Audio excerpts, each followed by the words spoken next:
राधे राधे। राधे राधे महाराज जी। महाराज जी, परीक्षा में कुछ असफलताओं के बाद मन व्यथित रहता है। एक तरफ लगता है कि मैं कहीं अपने साथियों से पीछे छूटता जा रहा हूं, दूसरी तरफ लगता है अगर सफल नहीं हुआ तो मेरा क्या होगा। महाराज जी, अगर बच्चा हम एकाग्रता पूर्वक अपने पाठ को, तो हमें लगता है कि फेल कैसे हम हो गए। आपके ग्रंथ इतने बड़े बड़े नहीं, हमारे ग्रंथ इतने मोटे मोटे हैं।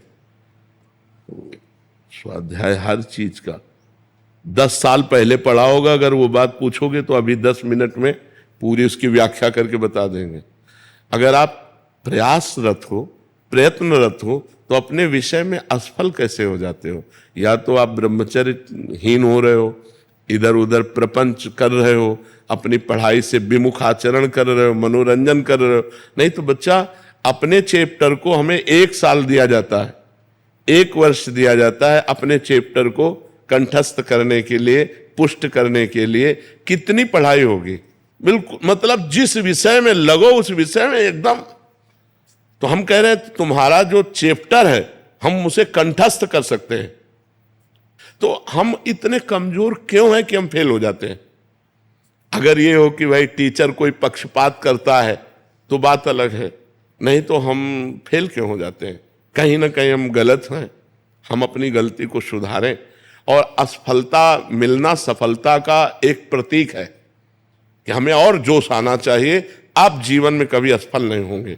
रात दिन पढ़ाई करो, ब्रह्मचर्य से रहो, भगवान का नाम जप करो, माता पिता की आराधना करो। कौन सी उन्नति जो तुम्हारे चरणन चूम ले, कौन सी उन्नति जो चरणन चूम ले। इसलिए हमें तो लगता है कि हम अपने धर्म ग्रंथों को ऐसे याद किए हैं जैसे काका गागा नहीं याद किया जाता, ऐसे याद। उठते बैठते चलते फिरते जो पद है, पूरी 84 जी, पूरा सुधा निधि जी, पूरी सेवकवाणी, पूरी स्फुटवाणी, उसे जिस विषय में लगे तो अपने विषय में लगे, जिस विषय में लगे तो एकदम लगे। तो आप फेल कैसे हो गए। अपने विषय का ज्ञान आपको क्यों नहीं है। ऐसा तो कोई चैप्टर प्रश्न दिया नहीं जाता जो क्लास का ना हो। मान लो आप 12वीं में हैं तो 12वीं के क्लास के अंतर्गत ही आपको दिया जाएगा। ऐसा नहीं है कि आपको आगे का दिया जाए। आप जितनी क्लास में पहुंचते जाएंगे योग्यता, उतना ही आपको प्रश्न दिया जाएगा। तो हमको अपने चैप्टर को घुस करके घुन की तरह लगना चाहिए। जैसे गेहूं में घुन लग जाता है ना, पूरा खोखला कर देता है, ऐसे में अपने चैप्टर में लग करके पूरे चैप्टर को अपने माइंड पे बैठा लेना चाहिए। हमारा माइंड बहुत विस्तार से है, अनंत जन्मों के संस्कार भरे हुए हैं। छोटी सी चिप में मन की अनंत जन्मों के, तो ये सब पूरा आपको भर लेना चाहिए।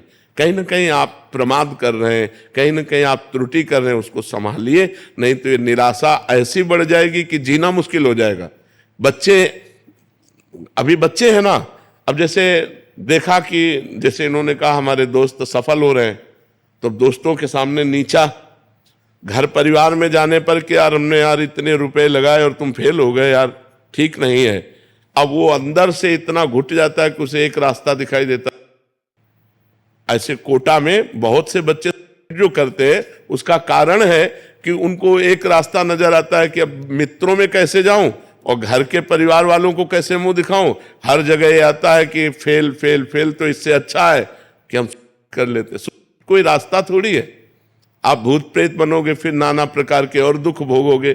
हमें चाहिए कि हम अपनी गलतियों का सुधार करें। मोबाइल में रील देखने में समय बर्बाद ना करें, गेम देखने में बर्बाद ना करें, गर्लफ्रेंड बॉयफ्रेंड वाली झंझट में ना पड़े, इस प्रपंच में ना फंसे। अगर आप सही से चलो और ब्रह्मचर्य धारण करो तो ब्रह्मचर्य में इतनी सामर्थ्य है कि सब कुछ याद हो सकता है। बच्चा, सब कुछ याद हो सकता है। तो आप निराश मत हो, संयम में चलो और आगे उन्नति को प्राप्त हो। ऐसा नहीं कि बराबर अवनति हार ही हाथ लगेगी।